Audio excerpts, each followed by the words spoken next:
자, 오늘 말씀은 창세기 19장 1절로 11절의 말씀입니다. 함께 읽습니다. 저녁 때에 그 두 천사가 소돔에 이르니 마침 롯이 소돔 성문에 앉아 있다가 그들을 보고 일어나 영접하고 땅에 엎드려 절하며 이르되 내 주여 돌이켜 종의 집으로 들어와 발을 씻고 주무시고 일찍이 일어나 갈 길을 가소서. 그들이 이르되 아니라 우리가 거리에서 밤을 새우리라. 롯이 간청함에 그제서야 돌이켜 그 집으로 들어오는지라. 롯이 그들을 위하여 식탁을 베풀고 무교병을 구우니 그들이 먹으니라. 그들이 눕기 전에 그 성사람 곧 소돔 백성들이 노소를 막론하고 원근에서 다 모여 그 집을 애워싸고 롯을 부르고 그에게 이르되 오늘 밤에 내게 온 사람들이 어디 있느냐 이끌어내라. 우리가 그들을 상관하리라. 롯이 문 밖에 무리에게로 나가서 뒤로 문을 닫고 이르되 청하노니 내 형제들아 이런 악을 행하지 말라. 내게 남자를 가까이 하지 아니한 두 딸이 있노라. 청하건대 내가 그들을 너희에게로 이끌어내리니 너희 눈에 좋을 대로 그들에게 행하고 이 사람들은 내 집에 들어왔은즉 이 사람들에게는 아무 일도 저지르지 말라. 그들이 이르되 너는 물러나라. 또 이르되 이 자가 들어와서 거류하면서 우리의 법관이 되려 하는도다. 이제 우리가 그들보다 너를 더 해하리라 하고 롯을 밀치며 가까이 가서 그 문을 부수려고 하는지라. 그 사람들이 손을 내밀어 롯을 집으로 끌어들이고 문을 닫고 문 밖의 무리를 대소를 막론하고 그 눈을 어둡게 하니 그들이 문을 찾느라고 헤매었더라. 롯의 서글픈 현실이란 제목으로 말씀 증거합니다. 우리는 종종 세상을 보면서 이 시대가 말세인 것을 한탄할 때가 있습니다. 언제 그런 말을 합니까?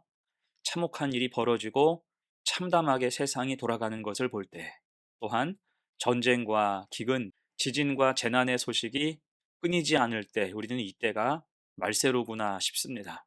그런 의미에서 오늘 본문은 심판 직전의 말세, 타락의 끝을 보여주는 말씀이에요. 그곳이 바로 소돔과 고모라지요. 이미 심판 직전에 놓여 있었습니다. 이 말은 하나님도 더 이상 그들을 두고 보실 수 없을 정도가 되었다는 뜻입니다. 죄악이 관영했고 악취가 하늘까지 닿았다는 거예요. 그러나 하나님은 아브라함을 생각하셔서 심판 전에 구원받은 백성인 롯에게 천사를 보내십니다.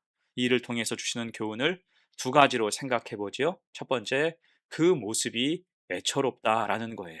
1절로 4절입니다. 저녁 때에 그 두 천사가 소돔에 이르니 마침 롯이 소돔 성문에 앉아 있다가 그들을 보고 일어나 영접하고 땅에 엎드려 절하며 이르되 내 주여 돌이켜 종의 집으로 들어와 발을 씻고 주무시고 일찍이 일어나 갈 길을 가소서. 그들이 이르되 아니라 우리가 거리에서 밤을 새우리라. 롯이 간청함에 그제서야 돌이켜 그 집으로 들어오는지라. 롯이 그들을 위하여 식탁을 베풀고 무교병을 구우니 그들이 먹으니라. 자, 저녁 때에 두 천사가 소돔에 도착했습니다. 마침 롯이 소돔 성문에 앉아 있었죠.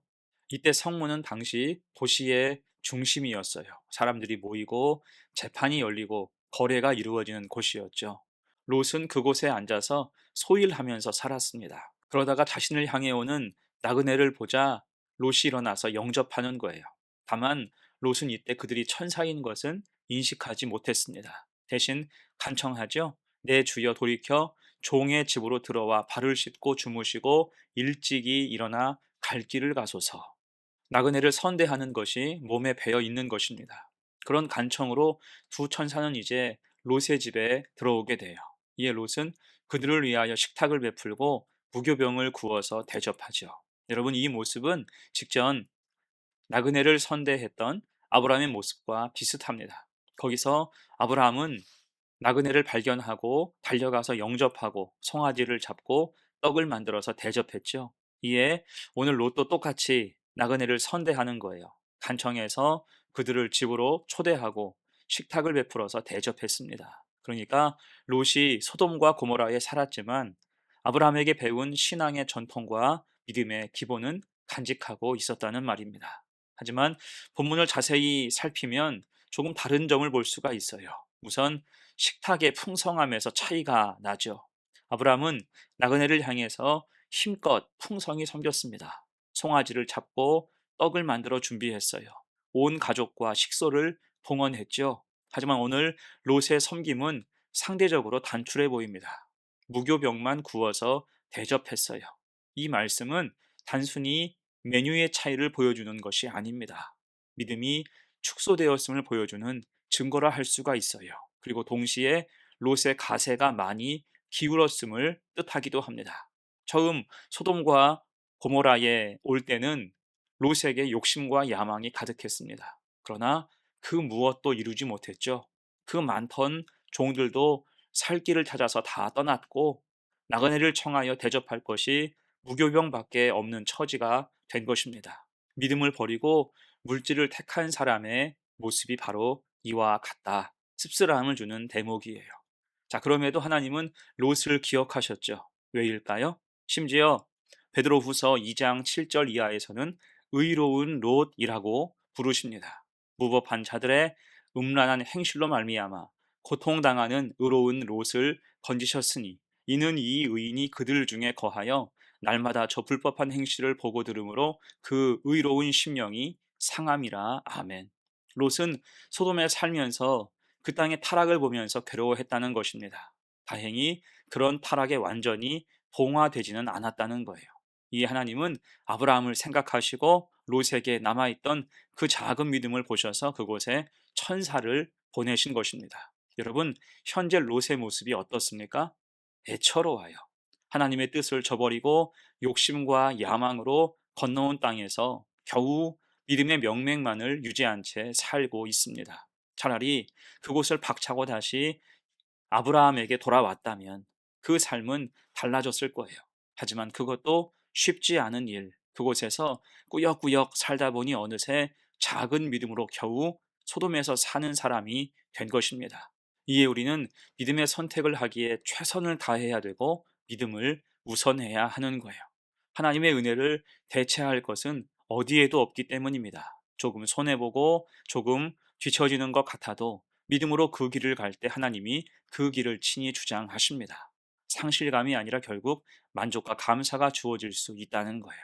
이 뜻을 마음에 새기고 믿음 지키고 믿음의 선택을 할 수 있는 복된 성도가 되시기를 축원합니다. 아멘. 두 번째예요. 본문의 교훈 두 번째, 함께 타락하지 말아야 한다는 것입니다. 이제 롯은 천사를 대접하고 또 잠자리를 살펴주는데 밖에서 큰 소란이 있었습니다. 4절과 5절이에요. 그들이 눕기 전에 그 성 사람 곧 소돔 백성들이 노소를 막론하고 원근에서 다 모여 그 집에 애워싸고 롯을 부르고 그에게 이르되 오늘 밤에 내게 온 사람들이 어디 있느냐 이끌어내라 우리가 그들을 상관하리라.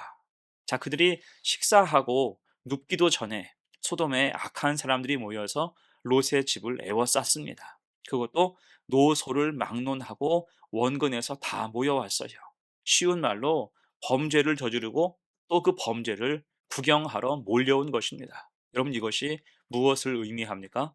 소돔 전체가 타락했다는 뜻이에요. 거대한 죄악 덩어리가 되어버린 것입니다. 그리고 그들의 범죄의 목적은 더 추악했죠. 이끌어내라 우리가 그들을 상관하리라. 지금 동성 강간을 획책하려고 하는 것입니다. 곧 그 땅은 도덕과 윤리 대신 쾌락만 가득했어요.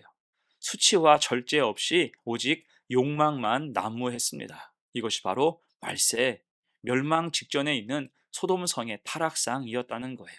이에 물불을 가리지 않는 그들을 향해서 롯이 나가서 다독이죠. 심지어 자신의 두 딸을 대신 내어주겠다고도 말합니다.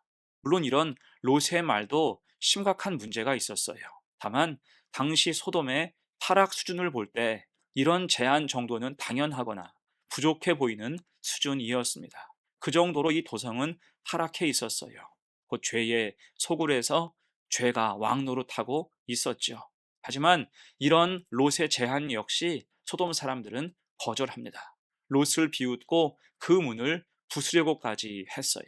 여러분, 이런 모습이 과연 사람의 모습입니까? 흡사, 짐승만도 못하죠. 이성도 없고 양심도 없고 염치도 없습니다. 오직 욕망에 사로잡혀 날뛰는 광기만 가득 있을 뿐이었어요. 자, 그러자 그때 천사들이 나서죠.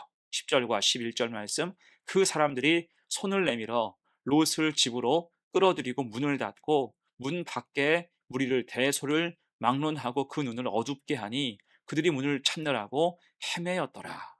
자, 천사들이 손을 내밀어 롯을 집 안으로 끌어들였습니다. 그리고 문을 닫았어요. 그리고 문 밖의 무리를 노소를 막론하고 눈을 어둡게 만들었습니다. 그러자 그들이 문을 찾느라 헤매는 거죠. 여러분, 여기서 우리는 중요한 진리를 발견해야 됩니다. 악한 것을 무엇으로 대응해야 할까요? 내 힘과 지혜와 노력이 아니라는 거예요. 악한 것에는 선한 것으로, 믿음으로 대응해야 할 것입니다. 내 힘으로 이기는 게 아니라 예수 십자가로 이겨야 한다는 거예요. 알고 보면 오늘 롯도 최선을 다했습니다. 자기 집에 찾아온 손님을 보호하기 위해서 나가서 말했고 설득했고 심지어 자기 딸들까지 내어주려고 했어요. 하지만 그들은 모두 콧방귀를 뀌면서 무시했죠.